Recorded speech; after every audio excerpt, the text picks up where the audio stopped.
Assalamualaikum warahmatullahi wabarakatuh. Hari ini kita akan belajar bahasa Indonesia bersama Bu Kenny. Hari ini kita akan belajar teks laporan hasil observasi.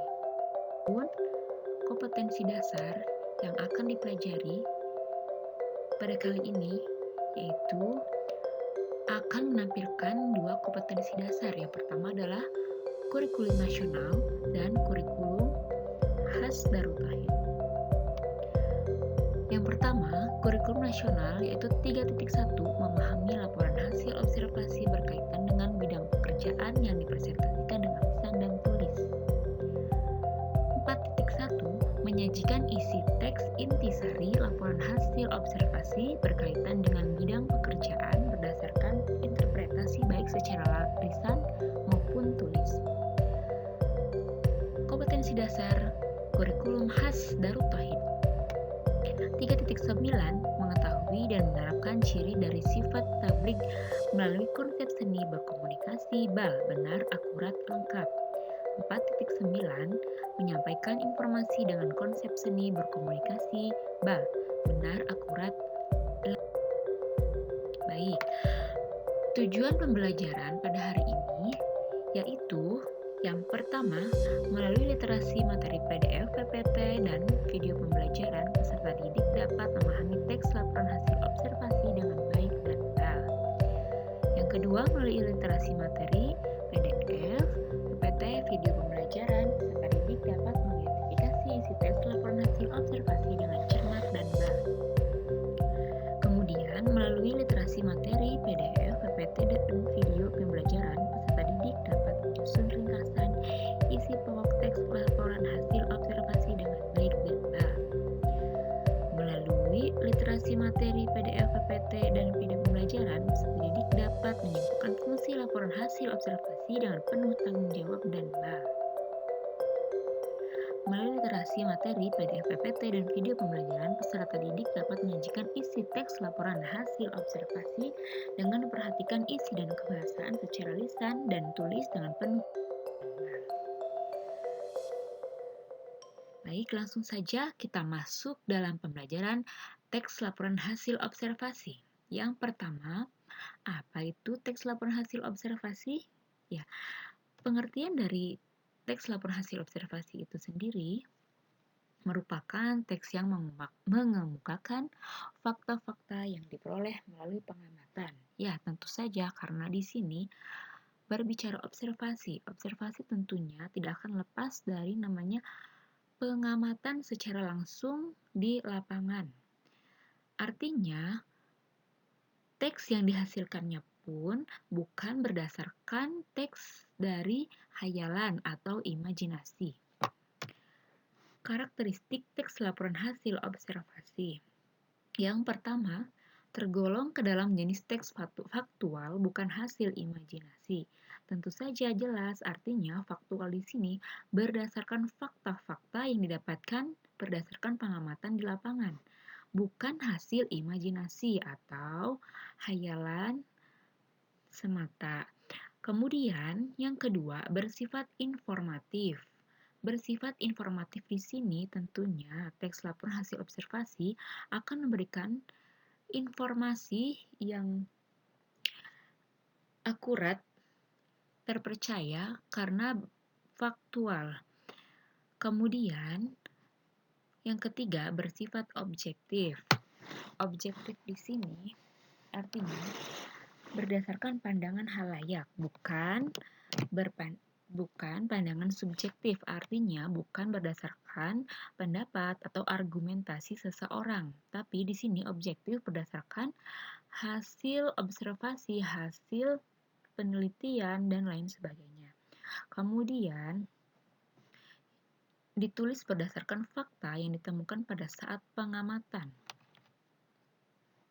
Ya, tentu saja fakta ini ditemukan ketika seseorang langsung melakukan pengamatan tersebut di lapangan, baik itu secara langsung, melibatkan panca indera, baik itu penciuman, penglihatan, pendengaran, akan lebih akurat.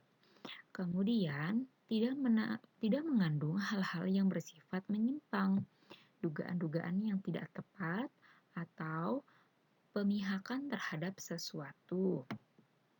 Ya tentu saja, kembali lagi, yaitu objektif ya, tidak menduga-duga. Tentunya harus tepat karena fakta itu tidak akan memihak ke siapapun karena di dalamnya tidak akan ada mengandung argumentasi dari seseorang atau pandangan pribadi atau kepentingan pribadi. Kemudian menambah pengetahuan dan wawasan kepada pembacanya. Ya, betul. Setelah hasil dari observasi tersebut tentunya akan dihasilkanlah sebuah laporan berupa teks yang dapat menambah pengetahuan atau wawasan kepada pembacanya, memperkaya khasanah keilmuannya. Baik. Fakta-fakta dari hasil observasi akan lebih jelas dan menarik apabila disertai dengan gambar berupa tabel, grafik, atau bagan. Selanjutnya, fungsi teks laporan hasil observasi. Apa sih fungsi teks laporan hasil observasi? Kenapa kita harus belajar teks laporan hasil observasi?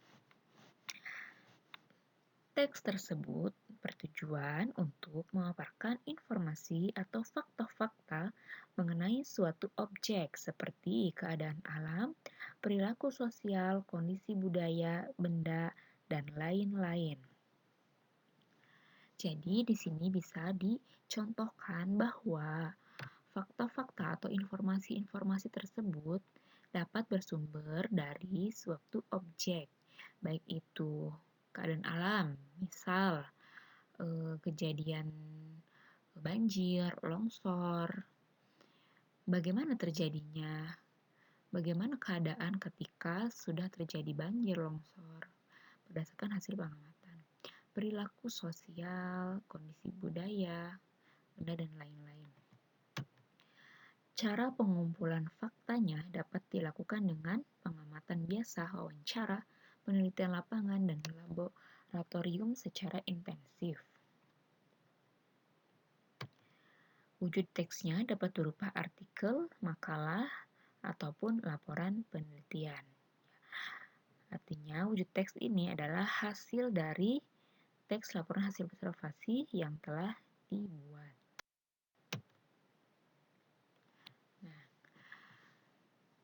Sekarang coba perhatikan apa yang bisa kalian amati dari gambar tersebut. Di depan kalian ada sebuah pegunungan yang mungkin di situ terlihat kawah ya, yang kita tidak tahu apakah itu panas ataukah dingin suasananya. Apakah kalian tahu tempat apa ini? Coba kalian deskripsikan. Apakah kalian mendapatkan informasi lengkap atau fakta-fakta dari gambar tersebut? Atau kalian kekurangan informasi karena kalian tidak langsung melakukan pengamatan? Bagaimana? Apakah kalian sudah bisa mendeskripsikannya dari gambar tersebut? Nah, dari gambar tersebut, ini adalah sebuah tempat, salah satu tempat wisata di kota Bandung, yaitu Gunung Tangkuban Perahu. Ya. Kalau kita lihat sekilas, di situ kita bisa deskripsikan adanya pegunungan, adanya kawah, kemudian ada orang yang berdiri di sampingnya, ya, terus ada bebatuan, ada kabut. Kira-kira kalian bisa merasakan nggak di situ aroma kawahnya, kemudian suasana dinginnya? Tentu tidak, bukan? Atau Suasana di sekelilingnya, ada apa di sebelah kanan dan kiri? Tentu, kalau kalian hanya mengandalkan dari gambar ini, tidak akan selengkap jika kalian langsung melakukan pengamatan atau berkunjung langsung ke tempat tersebut. Begitulah sederhananya untuk membuat teks laporan hasil observasi harus dibutuhkan pengamatan secara langsung agar semuanya dapat dideskripsikan secara lengkap dan detail.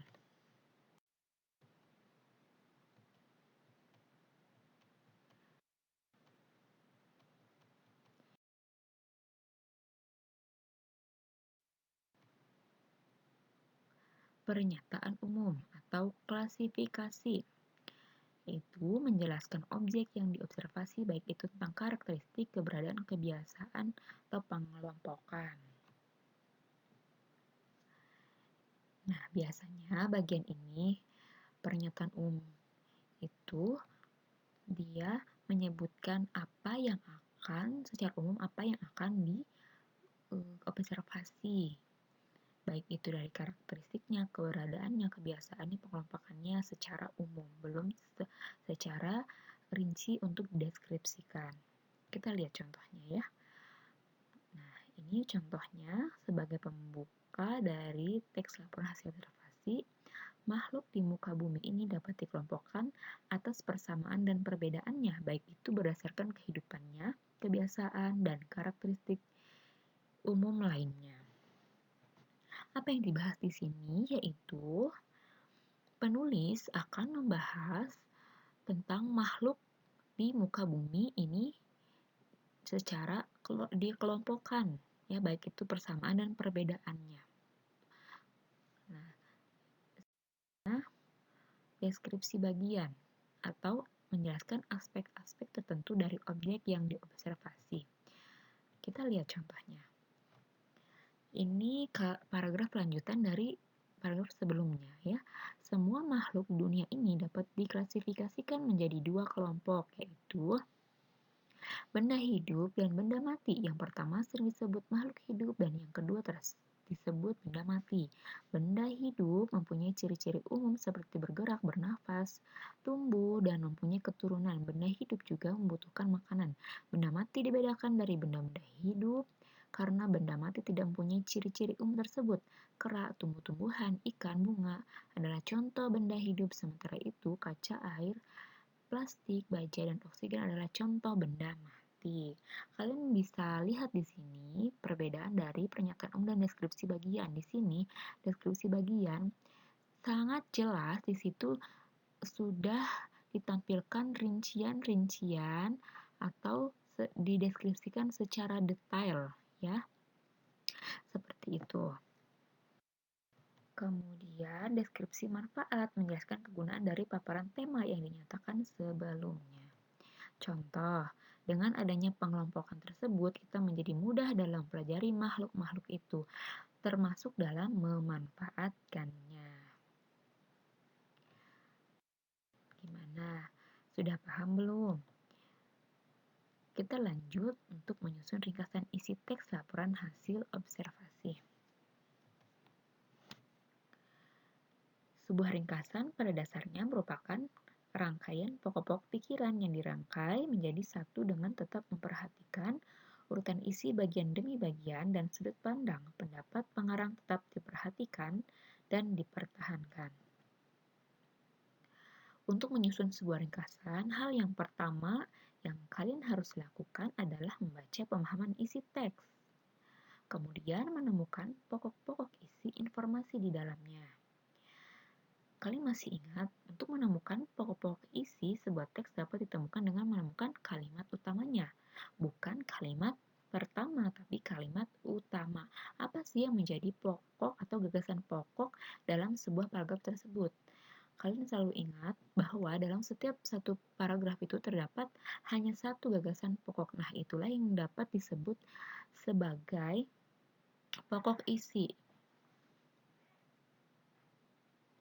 Atau bisa dijadikan, jadi mudahnya untuk menyusun sebuah ringkasan, kalian cukup menemukan gagasan pokok dari setiap paragraf. Kemudian, kalian dapat merangkai dari setiap gagasan pokok tersebut menjadi sebuah ringkasan. Contoh, menyusun ringkasan dari sebuah paragraf yang berjudul wayang. Berikut paragraf tersebut, yaitu wayang adalah seni pertunjukan yang telah ditetapkan sebagai warisan budaya asli Indonesia. UNESCO, lembaga yang membawahi kebudayaan dari PBB, pada 7 November 2003 menetapkan wayang sebagai pertunjukan bayangan boneka tersohor dari Indonesia, sebuah warisan mahakarya dunia yang tidak ternilai dalam seni bertutur. Wayang kulit yang biasanya terbuat dari kulit hewan ternak bisa berupa kerbau, sapi, atau kambing. Wayang wong berarti wayang yang ditampilkan atau diperankan oleh orang, wayang golek, dan wayang suket, dan wayang montekar.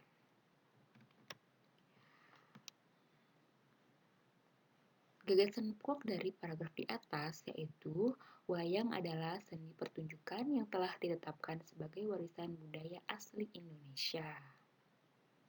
Gagasan pokok adalah inti dari sebuah paragraf. Gagasan pokok biasanya itu terdapat pada awal paragraf atau akhir paragraf, kalimat yang berada di akhir paragraf.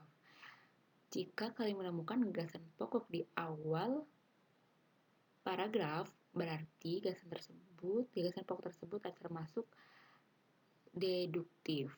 Kemudian jika terdapat di akhir paragraf, yaitu disebut dengan gagasan induktif. Nah, baik. Sekian untuk pembelajaran pada hari ini. Semoga bermanfaat. Sampai jumpa di pertemuan berikutnya. Terima kasih. Wassalamualaikum warahmatullahi wabarakatuh.